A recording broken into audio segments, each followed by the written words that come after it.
مرحبا بكم. إذا هذه كبسولة ولا فيديو قصير حول واحدة من الشخصيات المهمة في تاريخ الفلسفة، وبالضبط في تاريخ الفلسفة الرواقية، اللي هو زينون الرواقي. طبعا زينون يعتبر هو مؤسس الفلسفة الرواقية. طبعا هذه الفلسفة لم تتوقف عنده، ولكن هو شخصية محورية وهامة جدا في تاريخ هذه الفلسفة. الأشياء اللي ممكن نحكيوها حول شخصية زينون، أنه هو أولا ولد في حوالي 334 قبل الميلاد في كيتون، وهي طبعا كانت مستعمرة فينيقية على يعني على جزيرة قبرص، ولا على قبالة جزيرة قبرص. طبعا بعض المصادر تشير إلى أنه أو أغلب المصادر في الحقيقة تشير إلى أنه زينون هو من أصل فينيقي. طبعا لكنه من ناحية التعليم والثقافة كان يونانيا. طبعا عمل في الشباب تاعو كتاجر، لكن إلا يعني تعرض لحادثة مشهورة في حياته، اللي هي حادثة تحطم السفينة التي كان يعمل أو كان يعمل في التجارة من خلالها. هذا أدى به إلى أنه يتوجه نحو أثينا للبحث ربما عن العمل أو عن أشياء أخرى. المهم أنه ذهب إلى أثينا ليكتشف حبه وولعه بالحكمة، ويتأثر بالعديد من المدارس الفلسفية التي كانت يعني بارزة في تلك الفترة في أثينا. طبعا مثل ما قلت، زينون جاء إلى أثينا، وأثينا تعج بالفلاسفة وبالناس يعني اللي يكتبون وينشرون ويقيمون حلقات في الفكر وما إلى ذلك. فكان من الطبيعي أنه يعني واحد مثل زينون يتأثر بهذا الجو الموجود في هذه المدينة. طبعا في بداية تواجد زينون في أثينا، بدا واضح أن التأثر الأساسي كان بالمدرسة الكلبية. إذن التأثر الأساسي كان بالمدرسة الكلبية، وبالضبط بفيلسوف كان يسمى كاراتيس الطيبي. طبعا الفلسفة الكلبية عموما، وهذا الفيلسوف الذي ذكرناه اللي هو كاراتيس الطيبي، كان يركز على بعض المسائل مثل الزهد والابتعاد عن الرغبات المادية. والحقيقة أنه هذا سنلمسه في فلسفة زينون الرواقي على طوال حياته، بمعنى أنه سيلزم هذه القاعدة وبتعلمه من الفلاسفة الكلبيين لفترة طويلة من حياته. طبعا تأثر بفلاسفة آخرين، خصوصا الفلاسفة اللي كانوا يتقنون فن الجدل المنطقي. أيضا تأثر ببعض الفلاسفة من المدرسة الأفلاطونية. طبعا هو ليس معاصرا لأفلاطون، ولكن نحن نتحدث عن الفلسفة الأفلاطونية التي أصبحت مدرسة قائمة بذاتها في تلك الفترة. خصوصا يعني شخصية مثل زينوقراط، اللي هو كان يعني واحد من رواد المدرسة الأفلاطونية ولا الأكاديمية الأفلاطونية. طبعا لما نقول الأفلاطونية استفاد أساسا من الجانبين اللذين يعني ركزت عليهم هذه المدرسة، اللي هما الجانب المتعلق بفلسفة الأخلاق وفلسفة السياسة. طبعا أيضا استلهم من هيراقليطس مفهوم اللوغوس أو القانون الكوني العقلاني. طبعا بعد سنوات من الدراسة، أسس زينون مدرسته الخاصة، وهي عبارة عن رواق مزين باللوحات في أثينا. ومن هنا جاء اسم الرواقية، بمعنى أنه زينون لما استقل بمدرسته الخاصة وبدأ يلقي في الدروس، كان يلقيها في أحد الأروقة في اليونان. فسميت المدرسة لأنها لم تكن مدرسة بالمعنى مثلا الأفلاطوني، مدرسة قائمة بحد ذاتها يعتادها الطلبة، إنما كانت تتم في رواق من أروقة أثينا. طبعا إذا كان نحكيو على السمات الأساسية أو الأسس الأساسية لفلسفة الرواقية عند زينون، يمكن أن نتحدث عن ثلاث أشياء أساسية. إذن أول شيء هو ما تعلق بالمنطق. طبعا رأى زينون أن العقل هو الأداة الوحيدة للمعرفة. طبعا أكد على أهمية الإدراك الحسي كمصدر للمعرفة. تبنى أيضا نظرية الانطباعات العقلية التي تنص على أن الحقيقة يمكن إدراكها من خلال الانطباعات الحسية الواضحة. طبعا كان يرى أيضا أن المنطق هو وسيلة لفهم الطبيعة والعالم، وطبعا وهو مشابه يعني في يعني هذا الفهم ولا هذا الكلام الذي قاله زينون في أن المنطق هو وسيلة لفهم الطبيعة والعالم، مشابه في بعض جوانبه للمنهج الأرسطي، لكنه الملاحظ أنه أكثر تجريبية من المنهج الأرسطي. الشيء الثاني الذي ركز عليه زينون هو الفيزياء، حيث رأى أن الكون يعني بشكل عام يحكمه لوغوس. ولما نقول لوغوس هنا في المفهوم هو العقل الكوني والقانون الطبيعي المنظم لكل شيء. طبعا اعتقد أن العالم مادي بالكامل، وأن كل شيء يتألف من نار إلهية تمنح الحياة والتنظيم للطبيعة. طبعا كان يؤمن أيضا بفكرة القدرية، أي أن كل شيء يسير وفق نظام صارم من الأسباب والنتائج.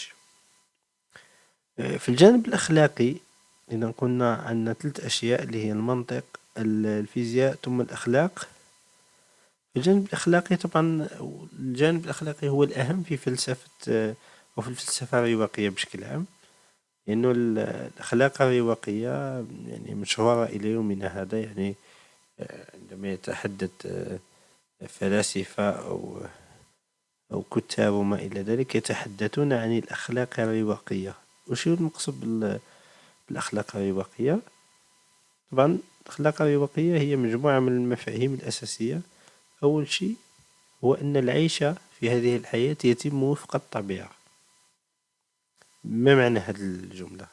معناها أن الإنسان يجب عليه أن يعيش وفقا للعقل والطبيعة الكونية، أي أن يتقبل دوره في النظام العالمي كما هو. بمعنى ماذا؟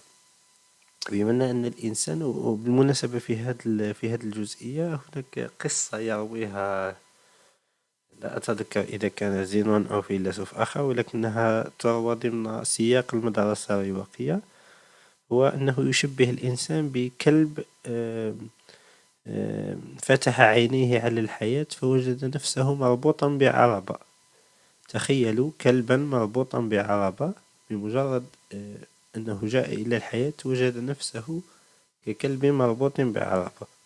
فأمامه خيارين: إما أنه يحاول إيقاف العربة وبالتالي سيتعرض لأنه يسحب لأن قوة العربة أقوى منه، وبالتالي سيتعرض للجرح يعني تسوء حالته، أو أنه يواصل السير مع العربة ويستمتع بالمشاهد الطبيعية الموجودة في العالم والحياة بشكل عام.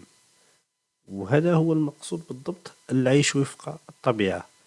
المطلوب أن الإنسان وجد نفسه في عالم لا يعلم من أين جاء وإلى أين سيذهب، ولا يعلم وليس في مقدوره أن يقاوم الطبيعة. فالشيء الوحيد الذي بمقدور الإنسان بحسب زينون وبحسب الفلسفة الرواقية هو أنه يكيف نفسه مع هذا الواقع، يكيف نفسه مع هذا العالم. إذن ثانيا يقول أن الفضيلة وحدها كافية للسعادة. الفضيلة طبعا تشمل، لما نقول الفضيلة تشمل الحكمة، الشجاعة، العدل، الاعتدال، وطبعا أي شيء آخر مثل الثروة والشهرة واللذة هو غير ضروري للسعادة. الأشياء ضرورية للسعادة هي الحكمة والشجاعة والعدل والاعتدال. أي شيء آخر مثل الثروة، الشهرة، اللذة وما إلى ذلك ليس شيئا أساسيا في سعادة الإنسان، ليس شيئا أساسيا في سعادة الإنسان. ثم يقول أيضا بنقطة مهمة اللي هي السيطرة على العواطف. يقول أن الإنسان يجب عليه التحكم في المشاعر السلبية مثل الخوف والغضب، لأنها ناتجة عن تصورات خاطئة وليست عن أشياء حقيقية. وبالتالي على الإنسان أن يكون دائما قادرا على أنه يكبت ويتحكم بشكل أصح، وليس يكبت، يتحكم في مشاعره السلبية ويسيطر عليها، لأنه إنسانيته تتحقق كلما نجح في السيطرة على هذه الأمور. ثم آخر شيء في الفلسفة الأخلاقية يقول القبول بالمصير.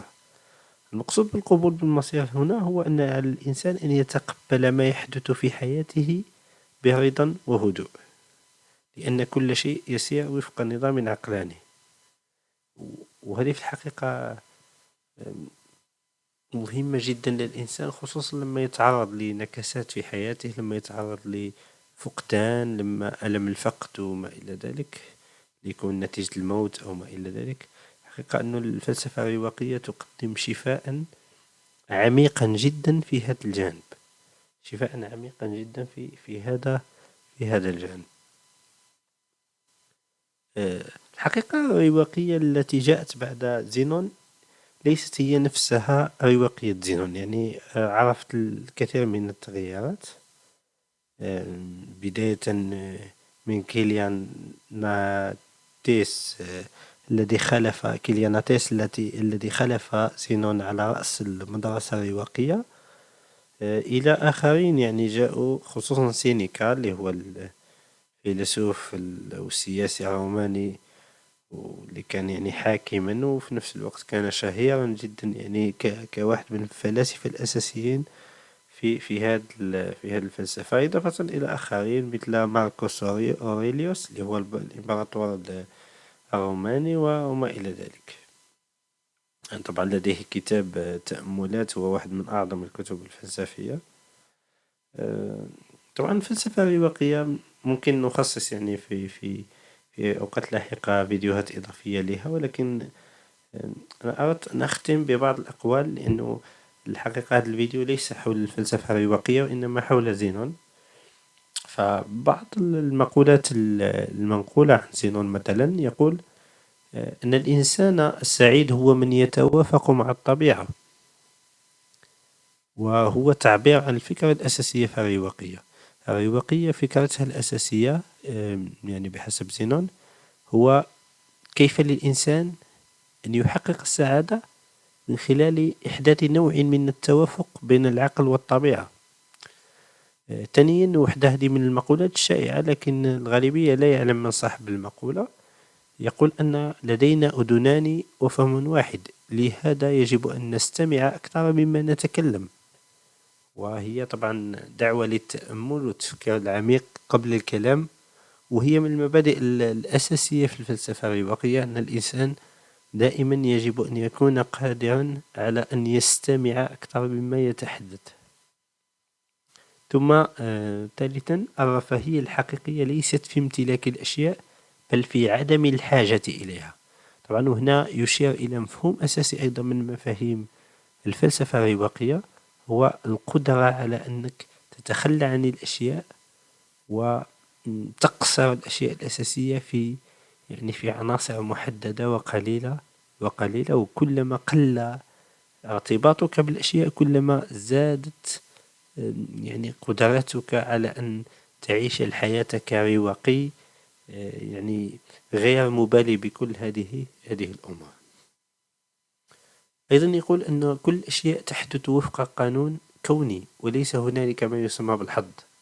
طبعا وهذا تعبير عن الإيمان تاع زينون والفلسفة الرواقية بشكل عام بالقدرية، وأن كل شيء يسير وفق نظام عقلاني.